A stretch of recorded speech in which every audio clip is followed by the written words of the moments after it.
اللهم صل على محمد وعلى آله وصحبه وسلم.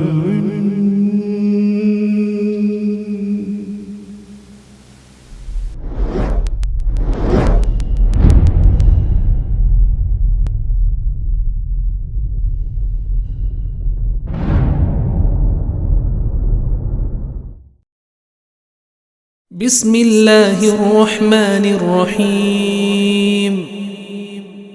شروع اللہ کا نام لے کر جو بڑا مہربان نہایت رحم والا ہے. ابو صالح سمان نے خبر دی اور انہیں حضرت ابو ہریرہ رضی اللہ عنہ نے کہ رسول اللہ صلی اللہ علیہ وسلم نے فرمایا ایک عمرے کے بعد دوسرا عمرہ دونوں کے درمیان گناہوں کا کفارہ ہے اور حج مبرور کی جزا جنت کے سوا اور کچھ نہیں ہے. صحیح بخاری حدیث نمبر 1773. ابن جریج نے خبر دی کہ اکرمہ بن خالد نے حضرت ابن عمر رضی اللہ عنہ سے حج سے پہلے عمرہ کرنے کے بارے میں پوچھا تو انہوں نے کہا کہ کوئی حرج نہیں. اکرمہ نے کہا حضرت ابن عمر رضی اللہ عنہ نے بتلایا کہ نبی کریم صلی اللہ علیہ وسلم نے حج کرنے سے پہلے عمرہ ہی کیا تھا. اور ابراہیم بن سعد نے محمد بن اسحاق سے بیان کیا، ان سے اکرمہ بن خالد نے بیان کیا کہ میں نے حضرت عبداللہ بن عمر رضی اللہ عنہ سے پوچھا، پھر یہی حدیث بیان کی. صحیح بخاری حدیث نمبر 1774. مجاہد نے بیان کیا کہ میں اور عروہ بنت زبیر مسجد نبوی میں داخل ہوئے. وہاں عبداللہ بن عمر رضی اللہ عنہ حضرت عائشہ رضی اللہ عنہا کے حجرے کے پاس بیٹھے ہوئے تھے. کچھ لوگ مسجد نبوی میں اشراق کی نماز پڑھ رہے تھے. انہوں نے بیان کیا کہ ہم نے عبداللہ بن عمر رضی اللہ تعالیٰ عنہ سے ان لوگوں کی اس نماز کے متعلق پوچھا. انہوں نے بیان کیا کہ ہم نے عبداللہ بن عمر سے ان لوگوں کی اس نماز کے متعلق پوچھا تو آپ نے فرمایا کہ بدعت ہے. پھر ان سے پوچھا کہ نبی کریم صلی اللہ علیہ وسلم نے کتنے عمرے کیے تھے؟ انہوں نے کہا کہ 4. ایک ان میں سے رجب میں کیا تھا، لیکن ہم نے پسند نہیں کیا کہ ان کی اس بات کی تردید کریں. صحیح بخاری حدیث نمبر 1775. مجاہد نے بیان کیا کہ ہم نے ام المومنین عائشہ رضی اللہ عنہا کے حجرے سے ان کے مسواک کرنے کی آواز سنی تو عروہ نے پوچھا، اے میری ماں، اے ام المومنین، ابو عبد الرحمن کی بات آپ سن رہی ہیں؟ عائشہ رضی اللہ عنہا نے پوچھا، وہ کیا کہہ رہے ہیں؟ انہوں نے کہا، کہہ رہے ہیں کہ رسول کریم صلی اللہ علیہ وسلم نے 4 عمرے کیے تھے، جن میں سے ایک رجب میں کیا تھا. انہوں نے فرمایا کہ اللہ ابو عبد الرحمن پر رحم کرے. حضرت صلی اللہ علیہ وسلم نے تو کوئی عمرہ ایسا نہیں کیا جس میں وہ خود موجود نہ رہے ہوں. آپ صلی اللہ علیہ وسلم نے رجب میں تو کبھی عمرہ ہی نہیں کیا. صحیح بخاری حدیث نمبر 1776. عروہ بن زبیر رضی اللہ عنہ نے بیان کیا کہ میں نے عائشہ رضی اللہ عنہا سے پوچھا تو آپ نے فرمایا کہ رسول اللہ صلی اللہ علیہ وسلم نے رجب میں کوئی عمرہ نہیں کیا تھا. صحیح بخاری حدیث نمبر 1777. حمام بن یحییٰ نے بیان کیا، ان سے قتادہ نے کہ میں نے انس رضی اللہ عنہ سے پوچھا کہ نبی کریم صلی اللہ علیہ وسلم نے کتنے عمرے کیے تھے؟ تو آپ نے فرمایا کہ 4. عمرہ حدیبیہ ذی قعدہ میں، جہاں پر مشرکین نے آپ صلی اللہ علیہ وسلم کو روک دیا تھا. پھر آئندہ سال ذی قعدہ ہی میں ایک عمرہ قضا جس کے متعلق آپ صلی اللہ علیہ وسلم نے مشرکین سے صلح کی تھی. اور تیسرا عمرہ جعرانہ، جس موقع پر آپ صلی اللہ علیہ وسلم نے غنیمت غالباً حنین کی تقسیم کی تھی. چوتھا حج کے ساتھ میں نے پوچھا اور حضرت صلی اللہ علیہ وسلم نے حج کتنے کیے؟ فرمایا کہ 1. صحیح بخاری حدیث نمبر 1778. قتادہ نے بیان کیا کہ میں نے انس رضی اللہ عنہ سے حضرت صلی اللہ علیہ وسلم کے عمرے کے متعلق پوچھا تو آپ نے فرمایا کہ نبی کریم صلی اللہ علیہ وسلم نے ایک عمرہ وہاں کیا جہاں سے آپ کو مشرکین نے واپس کر دیا تھا، اور دوسرے سال اسی عمرہ حدیبیہ کی قضائی کی تھی، اور ایک عمرہ ذی قعدہ میں اور ایک اپنے حج کے ساتھ کیا تھا۔ صحیح بخاری حدیث نمبر 1779۔ حمام نے بیان کیا، اس روایت میں یوں ہے کہ جو عمرہ حضرت صلی اللہ علیہ وسلم نے اپنے حج کے ساتھ کیا تھا اس کے سوا تمام عمرے ذی قعدہ ہی میں کیے تھے۔ حدیبیہ کا عمرہ اور دوسرے سال اس کی قضا کا عمرہ کیا تھا، کیونکہ آپ نے قرآن کیا تھا اور حجۃ الوداع سے متعلق ہے، اور جعرانہ کا عمرہ جب آپ صلی اللہ علیہ وسلم نے جنگ حنین کی غنیمت تقسیم کی تھی، پھر ایک عمرہ اپنے حج کے ساتھ کیا تھا۔ صحیح بخاری حدیث نمبر 1780۔ ابو اسحاق نے بیان کیا کہ میں نے مسروق، عطا اور مجاہد رحمہم اللہ تعالی سے پوچھا تو ان سب حضرات نے بیان کیا کہ رسول اللہ صلی اللہ علیہ وسلم نے حج سے پہلے ذی قعدہ ہی میں عمرے کیے تھے، اور انہوں نے بیان کیا کہ میں نے براء بن عازب رضی اللہ عنہ سے سنا، انہوں نے فرمایا کہ نبی کریم صلی اللہ علیہ وسلم نے ماہ ذی قعدہ میں حج سے پہلے 2 عمرے کیے تھے۔ صحیح بخاری حدیث نمبر 1781۔ عطا بن ابی رباح نے بیان کیا کہ میں نے عبداللہ بن عباس رضی اللہ عنہ سے سنا، انہوں نے ہمیں خبر دی کہ رسول اللہ صلی اللہ علیہ وسلم نے ایک انصاری خاتون ام سنان رضی اللہ عنہا سے ابن عباس رضی اللہ عنہ نے ان کا نام بتایا تھا لیکن مجھے یاد نہ رہا، پوچھا کہ تو ہمارے ساتھ حج کیوں نہیں کرتی؟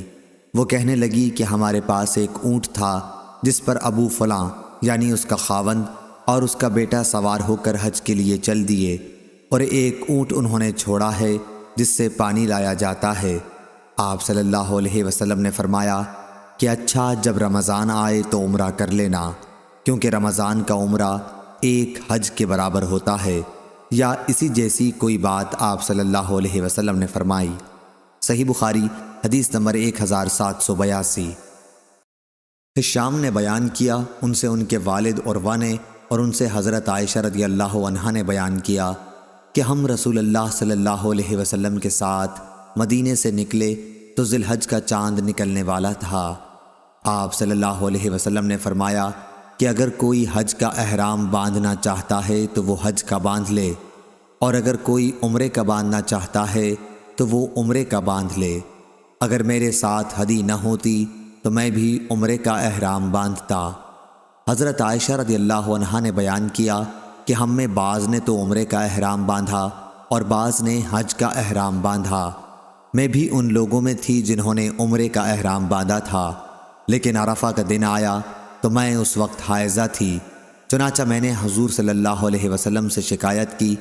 آپ صلی اللہ علیہ وسلم نے فرمایا کہ پھر عمرہ چھوڑ دے اور سر کھول دے اور اس میں کنگاہ کر لے، پھر حج کا احرام باندھ لینا۔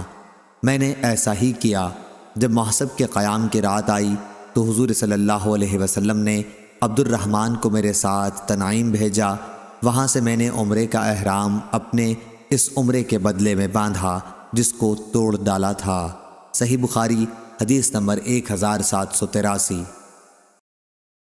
سفیان بن عینہ نے بیان کیا، ان سے عمرو بن دینار نے، انہوں نے عمرو بن عوس سے سنا، ان کو عبد الرحمن بن ابی بکر رضی اللہ عنہ نے خبر دی کہ رسول اللہ صلی اللہ علیہ وسلم نے انہیں حکم دیا تھا کہ عائشہ رضی اللہ عنہا کو اپنے ساتھ سواری پر لے جائیں اور تنعیم سے انہیں عمرہ کرا لائیں۔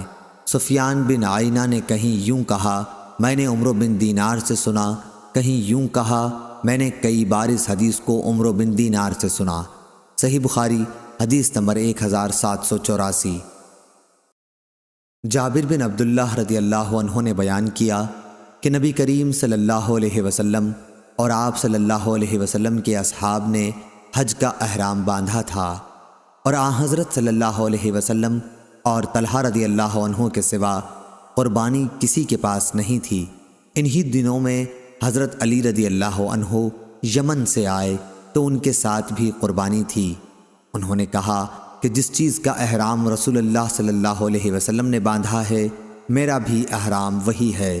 حضرت صلی اللہ علیہ وسلم نے اپنے اصحاب رضی اللہ عنہم کو مکے میں پہنچ کر اس کی اجازت دے دی تھی کہ اپنے حج کو عمرے میں تبدیل کر دیں اور بیت اللہ کا طواف اور صفا مروہ کی سعی کر کے بال ترشوا لیں اور احرام کھول دیں، لیکن وہ لوگ ایسا نہ کریں جن کے ساتھ قربانی ہو۔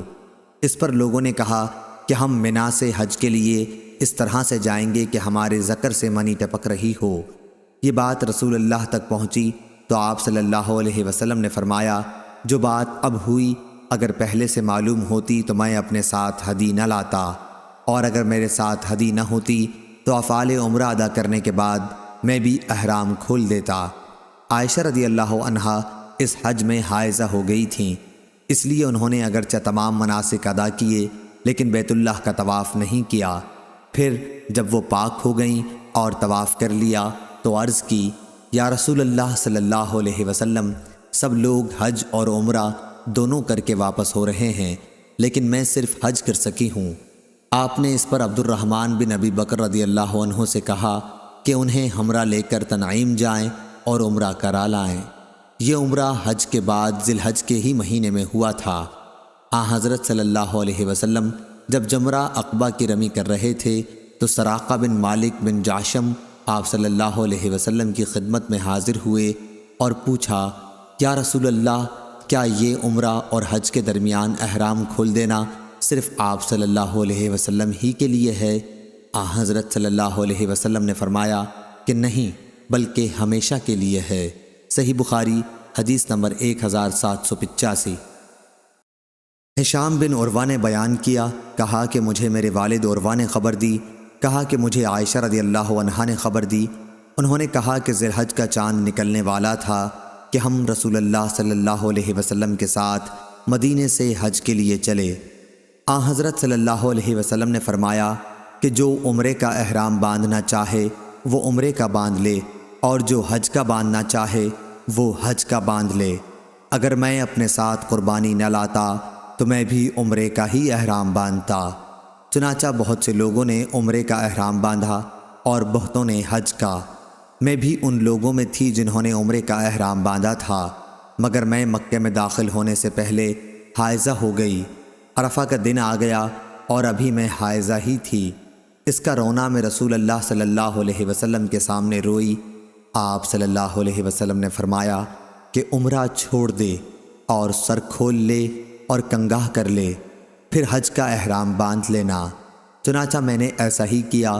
اس کے بعد جب محسب کی رات آئی تو حضرت صلی اللہ علیہ وسلم نے میرے ساتھ عبد الرحمن کو تنعیم بھیجا۔ وہ مجھے اپنی سواری پر پیچھے بٹھا کر لے گئے۔ وہاں سے عائشہ رضی اللہ عنہا نے اپنے چھوڑے ہوئے عمرے کے بجائے دوسرے عمرے کا احرام باندھا۔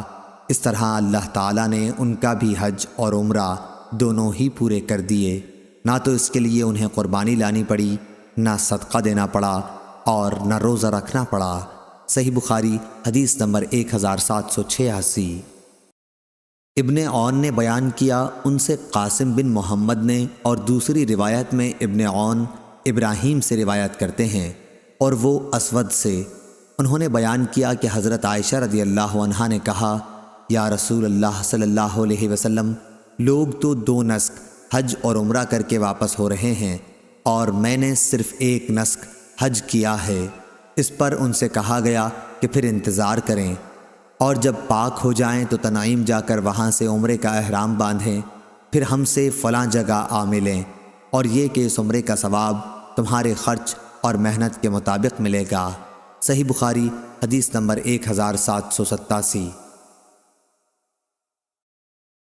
افلاح بن حمید نے بیان کیا، ان سے قاسم بن محمد نے، اور ان سے حضرت عائشہ رضی اللہ عنہا نے بیان کیا کہ حج کے مہینوں اور آداب میں ہم حج کا احرام باندھ کر مدینے سے چلے اور مقام صرف میں پڑاؤ کیا۔ نبی کریم صلی اللہ علیہ وسلم نے اپنے اصحاب سے فرمایا کہ جس کے ساتھ قربانی نہ ہو اور وہ چاہے کہ اپنے حج کے احرام کو عمرے سے بدل دے تو وہ ایسا کر سکتا ہے، لیکن جس کے ساتھ قربانی ہے وہ ایسا نہیں کر سکتا۔ نبی کریم صلی اللہ علیہ وسلم اور آپ کے بعض مقدور والوں کے ساتھ قربانی تھی، اس لیے ان کا احرام صرف عمرے کا نہیں رہا۔ پھر نبی کریم صلی اللہ علیہ وسلم میرے یہاں تشریف لائے تو میں رو رہی تھی۔ آپ صلی اللہ علیہ وسلم نے دریافت فرمایا کہ رو کیوں رہی ہو؟ میں نے کہا، آپ صلی اللہ علیہ وسلم نے اپنے اصحاب سے جو کچھ فرمایا میں سن رہی تھی، اب تو میرا عمرہ ہو گیا۔ آپ صلی اللہ علیہ وسلم نے پوچھا کیا بات ہوئی؟ میں نے کہا کہ میں نماز نہیں پڑھ سکتی حیض کی وجہ سے۔ حضرت صلی اللہ علیہ وسلم نے اس پر فرمایا کہ کوئی حرج نہیں، تو بھی آدم کی بیٹیوں میں سے ایک ہے، اور جو ان سب کے مقدر میں لکھا ہے وہی تمہارا بھی مقدر ہے۔ اب حج کا احرام باندھ لے، شاید اللہ تعالیٰ تمہیں عمرہ بھی نصیب کرے۔ عائشہ رضی اللہ عنہا نے بیان کیا کہ میں نے حج کا احرام باندھ لیا، پھر جب ہم حج سے فارغ ہو کر اور منا سے نکل کر محصب میں اترے تو حضرت صلی اللہ علیہ وسلم نے عبد الرحمن کو بلایا اور ان سے کہا کہ اپنی بہن کو حد حرم سے باہر لے جا تنعیم، تاکہ وہ وہاں سے عمرے کا احرام باندھ لیں، پھر طواف و سعی کرو، ہم تمہارا انتظار یہیں کریں گے۔ ہم آدھی رات کو آپ کی خدمت میں پہنچے تو آپ صلی اللہ علیہ وسلم نے پوچھا کیا آپ فارغ ہو گئے؟ میں نے کہا ہاں۔ حضرت صلی اللہ علیہ وسلم نے اس کے بعد اپنے اصحاب میں کوچ کا اعلان کر دیا۔ بیت اللہ کا طواف ودا کرنے والے لوگ صبح کی نماز سے پہلے ہی روانہ ہو گئے اور مدینہ کی طرف چل دیے۔ صحیح بخاری حدیث نمبر 1788۔ صفوان بن یالی بن امیہ نے بیان کیا، ان سے ان کے والد نے کہ نبی کریم صلی اللہ علیہ وسلم جعرانہ میں تھے تو آپ صلی اللہ علیہ وسلم کی خدمت میں ایک شخص حاضر ہوا، جبہ پہنے ہوئے اور اس پر خلوق یا زردی کا نشان تھا۔ اس نے پوچھا مجھے اپنے عمرے میں آپ کس طرح کرنے کا حکم دیتے ہیں؟ اس پر اللہ تعالیٰ نے نبی کریم صلی اللہ علیہ وسلم پر وحی نازل کی اور آپ صلی اللہ علیہ وسلم پر کپڑا ڈال دیا گیا۔ میری بڑی آرزو تھی کہ جب حضور صلی اللہ علیہ وسلم پر وحی نازل ہو رہی ہو تو میں آپ صلی اللہ علیہ وسلم کو دیکھوں۔ عمر رضی اللہ عنہ نے فرمایا یہاں آؤ، نبی کریم صلی اللہ علیہ وسلم پر جب وحی نازل ہو رہی ہو اس وقت تم حضور صلی اللہ علیہ وسلم کو دیکھنے کے آرزو مند ہو؟ میں نے کہا ہاں۔ انہوں نے کپڑے کا کنارہ اٹھایا اور میں نے اس میں سے آپ صلی اللہ علیہ وسلم کو دیکھا۔ آپ زور زور سے خراٹے لے رہے تھے۔ میرا خیال ہے کہ انہوں نے بیان کیا جیسے اونٹ کے سانس کی آواز ہوتی ہے۔ پھر جب وحی اترنی بند ہوئی تو آپ صلی اللہ علیہ وسلم نے فرمایا کہ پوچھنے والا کہاں ہے جو عمرے کا حال پوچھتا تھا؟ اپنا جبہ اتار دے، خلوق کے اثر کو دھو ڈال اور زعفران کی زردی صاف کر لے، اور جس طرح حج میں کرتے ہو اسی طرح اس میں بھی کرو۔ صحیح بخاری حدیث نمبر 1789۔ امام مالک نے خبر دی، انہیں ہشام بن عروہ نے، انہیں ان کے والد عروہ بن زبیر نے، کہ میں نے نبی کریم صلی اللہ علیہ وسلم کی زوجہ مطہرہ عائشہ صدیقہ رضی اللہ عنہا سے پوچھا جبکہ ابھی میں نوعمر تھا کہ اللہ تعالیٰ کا ارشاد ہے صفا اور مروہ دونوں اللہ تعالیٰ کی نشانیاں ہیں، اس لیے جو شخص بیت اللہ کا حج یا عمرہ کرے اس کے لیے ان کی سعی کرنے میں کوئی گناہ نہیں، اس لیے میں سمجھتا ہوں کہ اگر کوئی ان کی سعی نہ کرے تو اس پر کوئی گناہ نہ ہوگا۔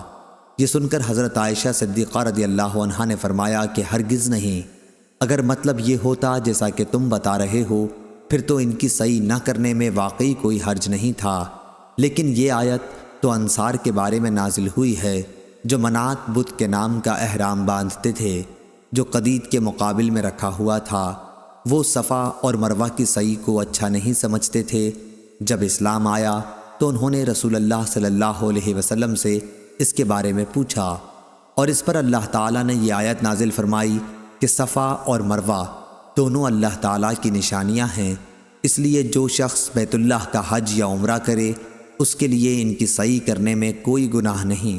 سفیان اور ابو معاویہ نے ہشام سے یہ زیادتی نکالی ہے کہ جو کوئی صفا مروہ کا پھیرا نہ کرے تو اللہ اس کا حج اور عمرہ پورا نہ کرے گا۔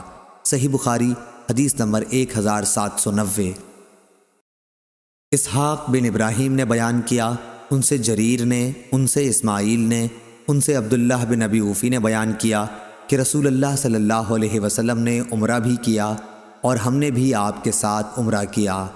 چنانچہ جب آپ مکے میں داخل ہوئے تو آپ صلی اللہ علیہ وسلم نے پہلے بیت اللہ کا طواف کیا اور آپ کے ساتھ ہم نے بھی طواف کیا، پھر صفا اور مروہ آئے اور ہم بھی آپ کے ساتھ آئے۔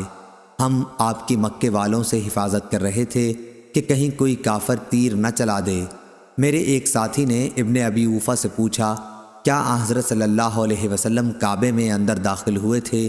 انہوں نے فرمایا کہ نہیں۔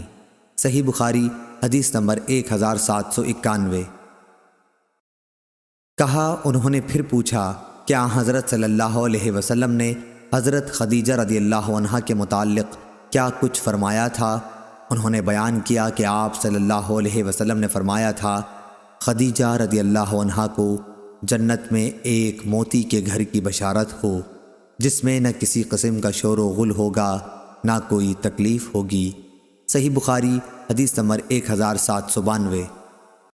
عمرو بن دینار نے کہا کہ ہم نے ابن عمر رضی اللہ عنہ سے ایک ایسے شخص کے بارے میں دریافت کیا جو عمرے کے لیے بیت اللہ کا طواف تو کرتا ہے لیکن صفا اور مروہ کی سعی نہیں کرتا، کیا وہ صرف بیت اللہ کے طواف کے بعد اپنی بیوی سے ہم بستر ہو سکتا ہے؟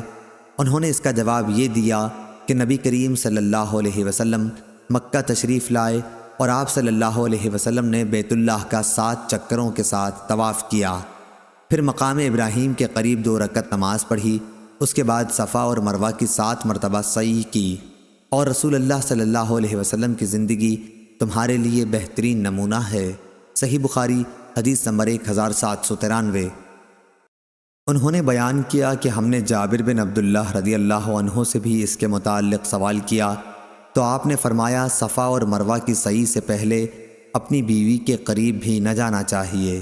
صحیح بخاری حدیث نمبر 1794۔ ابو موسیٰ اشعری نے بیان کیا، انہوں نے بیان کیا کہ میں نبی کریم صلی اللہ علیہ وسلم کی خدمت میں بطحا میں حاضر ہوا، آپ صلی اللہ علیہ وسلم وہاں حج کے لیے جاتے ہوئے اترے ہوئے تھے۔ آپ صلی اللہ علیہ وسلم نے دریافت فرمایا کہ کیا تمہارا حج ہی کا ارادہ ہے؟ میں نے کہا جی ہاں۔ آپ صلی اللہ علیہ وسلم نے پوچھا اور احرام کس چیز کا باندھا ہے؟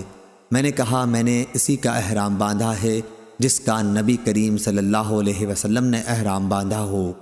آپ صلی اللہ علیہ وسلم نے فرمایا تو نے اچھا کیا، اب بیت اللہ کا طواف اور صفا اور مروہ کی سعی کر لے، پھر احرام کھول ڈال۔ چنانچہ میں نے بیت اللہ کا طواف کیا اور صفا اور مروہ کی سعی، پھر میں بنو قیس کی ایک عورت کے پاس آیا اور انہوں نے میرے سر کی جوئیں نکالیں۔ اس کے بعد میں نے حج کا احرام باندھا۔ میں حضرت صلی اللہ علیہ وسلم کی وفات کے بعد اسی کے مطابق لوگوں کو مسئلہ بتایا کرتا تھا۔ جب عمر رضی اللہ عنہ کی خلافت کا دور آیا، آپ رضی اللہ عنہ نے فرمایا کہ ہمیں کتاب اللہ پر عمل کرنا چاہیے کہ اس میں ہمیں حج اور عمرہ پورا کرنے کا حکم ہوا ہے، اور رسول اللہ صلی اللہ علیہ وسلم کی سنت پر عمل کرنا چاہیے کہ اس وقت آپ نے احرام نہیں کھولا تھا جب تک ہدی کی قربانی نہیں ہو گئی تھی، لہٰذا ہدی ساتھ لانے والوں کے واسطے ایسا ہی کرنے کا حکم ہے۔ صحیح بخاری حدیث نمبر 1795۔ عمروں نے خبر دی انہیں ابو الاسود نے کہ اسماء بنت ابی بکر رضی اللہ عنہا کے غلام عبداللہ نے ان سے بیان کیا، انہوں نے اسماء رضی اللہ عنہا سے سنا تھا، وہ جب بھی حجون پہاڑ سے ہو کر گزرتی تو یہ کہتی رحمتیں نازل ہوں اللہ کی محمد صلی اللہ علیہ وسلم پر، ہم نے آپ صلی اللہ علیہ وسلم کے ساتھ یہی قیام کیا تھا، ان دنوں ہمارے سامان بہت ہلکے پھلکے تھے، سواریاں اور زاد راہ کی بھی کمی تھی، میں نے، میری بہن عائشہ رضی اللہ عنہا نے، زبیر اور فلاں فلاں رحمہ اللہ نے عمرہ کیا، اور جب بیت اللہ کا طواف کر چکے تو صفا اور مروہ کی سعی کے بعد ہم حلال ہو گئے، حج کا احرام ہم نے شام کو باندھا تھا۔ صحیح بخاری حدیث نمبر 1796۔ امام مالک نے خبر دی انہیں نافع نے اور انہیں حضرت عبداللہ بن عمر رضی اللہ عنہ نے کہ رسول اللہ صلی اللہ علیہ وسلم جب کسی غزوہ یا حج و عمرے سے واپس ہوتے تو جب بھی کسی بلند جگہ چڑھاؤ ہوتا تو 3 مرتبہ اللہ اکبر کہتے اور یہ دعا پڑھتے، اللہ کے سوا کوئی معبود نہیں، وہ اکیلا ہے، اس کا کوئی شریک نہیں، ملک اسی کا ہے اور حمد اسی کے لیے ہے، وہ ہر چیز پر قادر ہے، ہم واپس ہو رہے ہیں توبہ کرتے ہوئے، عبادت کرتے ہوئے، اپنے رب کے حضور سجدہ کرتے ہوئے اور اس کی حمد کرتے ہوئے۔ اللہ نے اپنا وعدہ سچا کر دکھایا، اپنے بندے کی مدد کی اور سارے لشکر کو تنہا شکست دے دی۔ فتح مکہ کی طرف اشارہ ہے۔ صحیح بخاری حدیث نمبر 1797۔ خالد نے بیان کیا، ان سے اکرمہ نے اور ان سے ابن عباس رضی اللہ عنہ نے بیان کیا کہ جب نبی کریم صلی اللہ علیہ وسلم مکہ تشریف لائے تو بنو عبد المطلب کے چند بچوں نے آپ صلی اللہ علیہ وسلم کا استقبال کیا۔ آپ صلی اللہ علیہ وسلم نے ایک بچے کو اپنی سواری کے آگے بٹھا لیا اور دوسرے کو پیچھے۔ صحیح بخاری حدیث نمبر 1798۔ انس بن عیاض نے بیان کیا، ان سے عبید اللہ نے، ان سے نافع نے اور ان سے حضرت عبداللہ بن عمر رضی اللہ عنہ نے کہ نبی کریم رسول اللہ صلی اللہ علیہ وسلم جب مکہ تشریف لے جاتے تو مسجد شجرہ میں نماز پڑھتے اور جب واپس ہوتے تو ذوالحلیفہ کی وادی کے نشیب میں نماز پڑھتے۔ آپ صلی اللہ علیہ وسلم صبح تک ساری رات وہیں رہتے۔ صحیح بخاری حدیث نمبر 1799۔ اسحاق بن عبداللہ بن ابی طلحہ نے بیان کیا، ان سے انس نے بیان کیا کہ رسول اللہ صلی اللہ علیہ وسلم سفر سے رات میں گھر نہیں پہنچتے تھے، یا صبح کے وقت پہنچ جاتے تھے، یا دوپہر کے بعد زوال سے لے کر غروب آفتاب تک کسی بھی وقت تشریف لاتے۔ صحیح بخاری حدیث نمبر 1800۔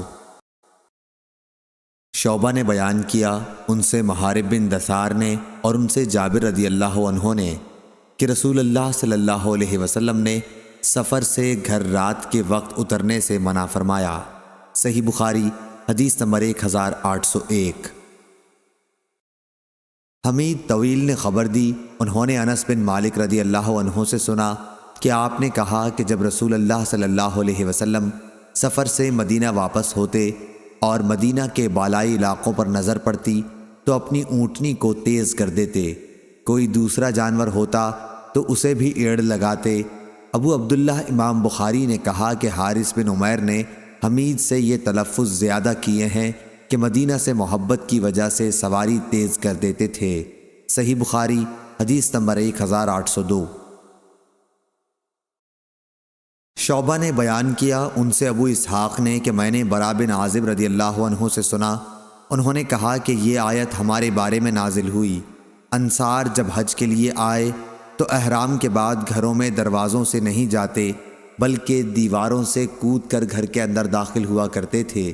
پھر اسلام لانے کے بعد ایک انصاری شخص آیا اور دروازے سے گھر میں داخل ہو گیا، اس پر لوگوں نے لعنت ملامت کی تو یہ وحی نازل ہوئی کہ یہ کوئی نیکی نہیں ہے کہ گھروں میں پیچھے سے دیواروں پر چڑھ کر آؤ، بلکہ نیک وہ شخص ہے جو تقوی اختیار کرے اور گھروں میں ان کے دروازوں سے آیا کرو۔ صحیح بخاری حدیث نمبر 1803۔ عبداللہ بن مسلمہ قامبی نے بیان کیا، ان سے مالک نے، سمی سے، ان سے ابو صالح نے اور ان سے ابو ہریرہ رضی اللہ عنہ نے بیان کیا کہ نبی کریم صلی اللہ علیہ وسلم نے فرمایا، سفر عذاب کا ایک ٹکڑا ہے، آدمی کو کھانے پینے اور سونے ہر ایک چیز سے روک دیتا ہے، اس لیے جب کوئی اپنی ضرورت پوری کر چکے تو فوراً گھر واپس آ جائے۔ صحیح بخاری حدیث نمبر 1804۔ زید بن اسلم نے خبر دی، ان سے ان کے باپ نے بیان کیا کہ میں حضرت عبداللہ بن عمر رضی اللہ عنہ کے ساتھ مکے کے راستے میں تھا کہ انہیں اپنی بیوی صفیہ بنت ابی عبید کی سخت بیماری کی خبر ملی اور وہ نہایت تیزی سے چلنے لگے۔ پھر جب سرخی غروب ہو گئی تو سواری سے نیچے اترے اور مغرب اور عشاء ایک ساتھ ملا کر پڑھیں۔ اس کے بعد فرمایا کہ میں نے رسول اللہ صلی اللہ علیہ وسلم کو دیکھا کہ جب جلدی چلنا ہوتا تو مغرب میں دیر کر کے دونوں عشاء اور مغرب کو ایک ساتھ ملا کر پڑھتے تھے۔ صحیح بخاری حدیث نمبر 1805۔